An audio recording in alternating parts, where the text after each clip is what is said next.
Halo guys, assalamualaikum warahmatullahi wabarakatuh. Kali ini saya ingin mencoba ya membahas tentang dunia akuntansi. Kenapa sih akuntansi itu menjadi suatu hal yang penting? Nah, saya ingin menjelaskan bahwa akuntansi itu dipakai oleh beberapa pihak, yaitu ada pihak internal dan ada pihak eksternal. Contoh pihak internal itu siapa, Kak? Nah, saya akan memberikan informasi bahwa pihak internal itu adalah pihak yang memiliki keterkaitan dengan perusahaan. Contohnya apa? Contohnya adalah direktur, manajer, karyawan. Ini adalah orang-orang yang terkait dengan pihak internal di suatu perusahaan. Terus pihak eksternal itu siapa? Pihak eksternal itu bisa berupa investor, perbankan, atau juga bisa dari pihak pemerintah. Nah, akuntansi itu tidak semata-mata yang diinformasikan itu terkait dengan laba rugi ataupun aset perusahaan. Tidak semata-mata tentang itu, teman-teman. Di dalam akuntansi itu banyak unsur yang akan mengarah kepada laporan laba rugi dan juga mengarah kepada laporan neraca. Nah, unsur-unsur internal dan eksternal ini masing-masing punya kepentingan dengan pembuatan laporan itu. Makanya nantinya itu ada yang namanya audit atau konsultan. Tujuannya apa? Ketika kita mendatangkan audit atau konsultan, tujuannya itu adalah menciptakan laporan yang independen. Ingat bahwa laporan itu tidak sepenuhnya benar. Kalau memang yang diinginkan laporan itu seperti itu. Makanya untuk menghubungkan antara internal dan eksternal ini biasanya nanti ada yang namanya audit. Terus nanti kalau memang internal itu bingung atau apa sih yang dibutuhkan, apa sih yang sekiranya diterima oleh publik tapi kita tidak merekayasa laporan itu, biasanya nanti ketemunya adalah konsultan.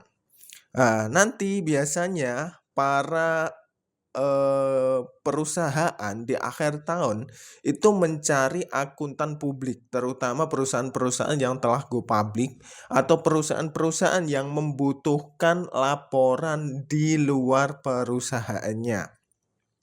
Nah, sebagai akuntan publik itu nanti akan meningkatkan daya kepercayaan dari pihak internal kepada pihak eksternal. Jadinya perusahaan akan lebih memiliki wibawa, memiliki kepercayaan trust yang lebih dibandingkan dia membuat laporan secara mandiri seperti itu. Nah, saya ingin memberikan informasi bahwa direktur biasanya akan memberikan pengarahan. Pengarahan itu biasanya terkait dengan perencanaan, bisa terkait dengan permodalan, bisa terkait dengan ekspansi, dan lain-lain. Nah, oleh sebab itu biasanya si direktur ini akan membutuhkan yang namanya laporan akuntansi untuk membuat ini perencanaan, permodalan, ekspansi dan lain sebagainya itu. Misalnya, ketika di tahun lalu perusahaan itu untung 1 M. Nah, 1 M dia akan berpikir gimana?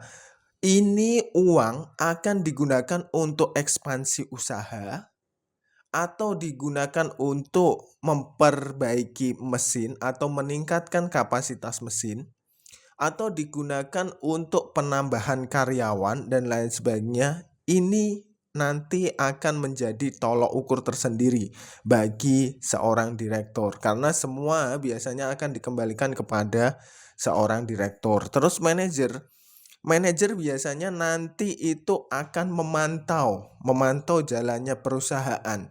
Misalnya ketika perusahaan mempunyai perencanaan untuk ekspansi bisnis, manajer ini akan memantau uangnya sudah sampai tahap mana, pekerjaannya sampai tahap mana, dan perusahaan itu akan menggunakan dari sisi ekspansi secara efektif itu di bulan keberapa atau tahun keberapa, seperti itu.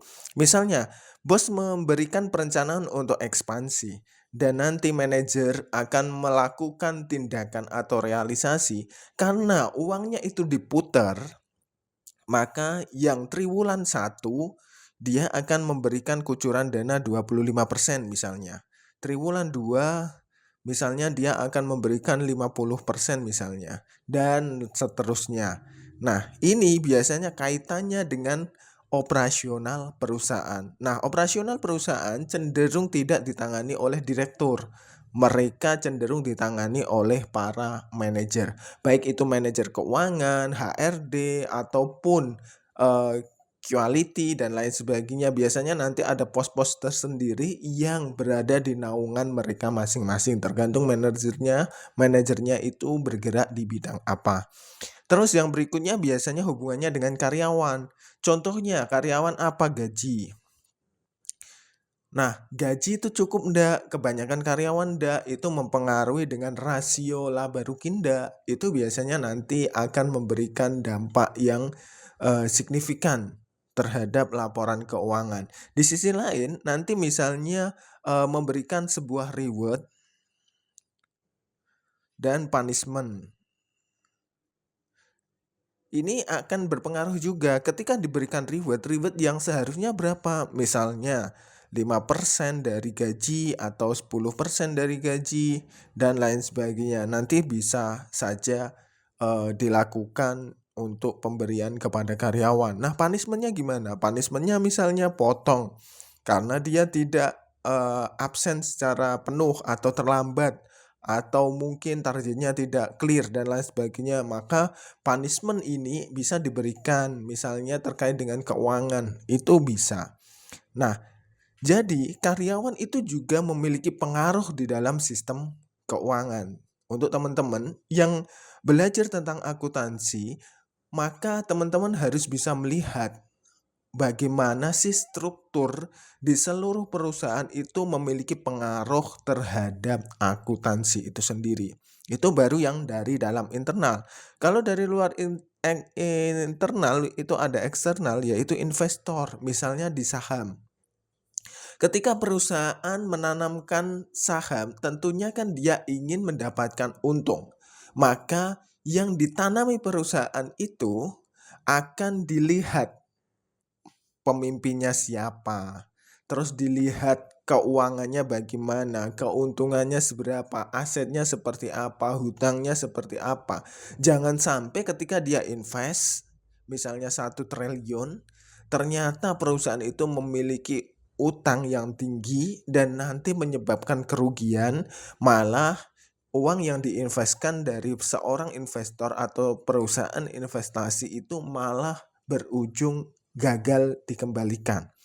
Mending kalau cuma rugi, kalau gagal dan dinyatakan pailit malah repot lagi, seperti itu. Jadi pihak eksternal akan melihat dari laporan-laporan keuangan. Misalnya ada laba rugi, terus nanti ada neraca, arus kas, terus nanti juga ada permodalan, terus catatan-catatan yang terkait dengan sistem keuangan yang ada di dalamnya. Baik itu hutang kepada siapa, piutang kepada siapa, modal perbandingannya antara modal pemilik dan modal investor berapa, itu juga nanti akan diperhatikan oleh investor. Terus nanti manajemen yang mimpin siapa, sistem kepemimpinannya seperti apa, biasanya itu akan cenderung diperhatikan. Terus yang perbankan biasanya urusannya dengan pemberian utang. Biasanya perusahaan ketika butuh modal, dia ada 2 alternatif. Yang pertama cari investor, yang kedua cari hutang. Kalau dia cari investor, otomatis dia akan mengembalikan dengan memberikan dividen. Atau ketika rugi, dia akan mengembalikan dengan catatan memiliki kerugian, itu bisa. Terus yang kedua perbankan. Perbankan itu dia tidak mau tahu kalau kamu rugi, misalnya seperti itu. Dan ketika harus dikembalikan, itu beserta anak-anaknya atau bagi hasilnya atau bunganya. Makanya ketika perusahaan itu untung terus dan dinyatakan bahwa lebih baik mengambil hutang bank, maka dia akan mengambil hutang dari bank. Tapi kalau dia berpikir kadang rugi, kadang untung, kadang rugi, kadang untung, dan lebih menguntungkan jika cari investor, maka dia akan mencari investor. Nah, ini perlu diperhatikan juga. Dari sisi perusahaan seperti apa, dari sisi eksternal perusahaan seperti apa. Terus nanti di pemerintah biasanya kaitannya dengan perpajakan,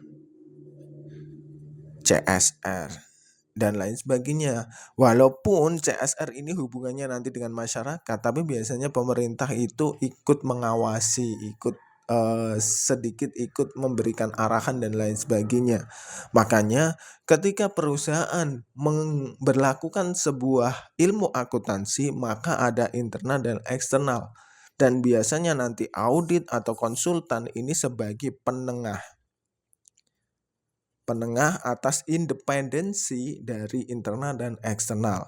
Walaupun audit nanti yang bayar adalah internal perusahaan atau konsultan yang bayar internal perusahaan.